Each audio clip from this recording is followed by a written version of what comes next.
We had some unfamiliar names from Europe today. Can you kind of give us a rundown of all your picks?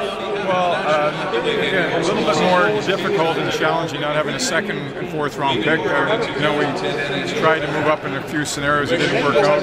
So just like yesterday, we tried to be patient and let the draft come to us. We drafted Arneson in the third round, had him rated real high, and that's what happens in these drafts. It starts to break off, and everybody gets hopefully their player.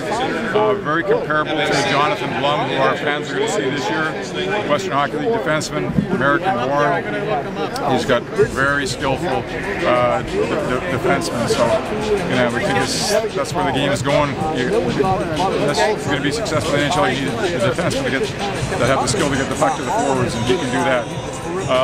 In the fifth round, we got Celine from Sweden, and a very hard but skillful forward.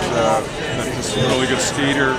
Seems to be an all-around type of player. I mean, we seem to draft a lot of similar type of players, if you will, that can do more than just do more than one thing.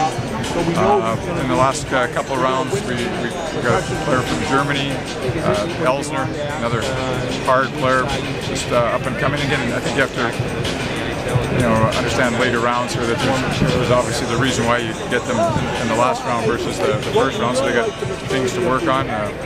Rask is a very skillful center, just probably a little off everybody else's radar, and that's why these guys are available. I'm sure if you talk to other general managers in their 6th and 7th round picks, they probably have the same thing to say about their guys. So let's see who's right and who's wrong. We'll know in a few years.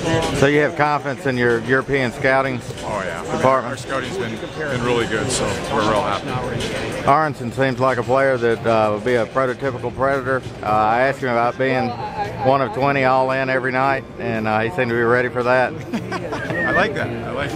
Yeah, I mean, the drafts for most of these kids, it's a future situation. They're not only are they young, physically young, mentally, if you will, they got a lot of growth, and the fact that we're going to bring these junior kids in at least next 10 days for our conditioning camp, kind of get them under our wing and start talking to them about what it's going to take to be a pro and to play in Nashville, and hopefully the development process that's already started, we can jump in there and help it along. Do you expect to see any of the Europeans come over for development camp? Well, we're going to give them a call, and we'll see. We've had some success bringing them over last year. I mean, if they're not tied up with previous obligations, I'm sure they'd love to come over. Hey David, what did you like about Arneson? His talent, in our scouting staff, we talked to is very comparable to Jonathan Blum, another first-round pick of ours, another California-born player, and we think he's a very skillful player, and that's what we like out of our defensemen. I mean, that's the way you play the game now. If they put it in your end, I mean, we want somebody that can handle that puck and can pass it up to the forwards, and he's one of those guys that can do that. Two guys from Orange County. It's pretty ironic. Well, we're in LA. I mean, when in Rome, do as the Romans do. So. Is this an area that you guys look at more and more when you scout?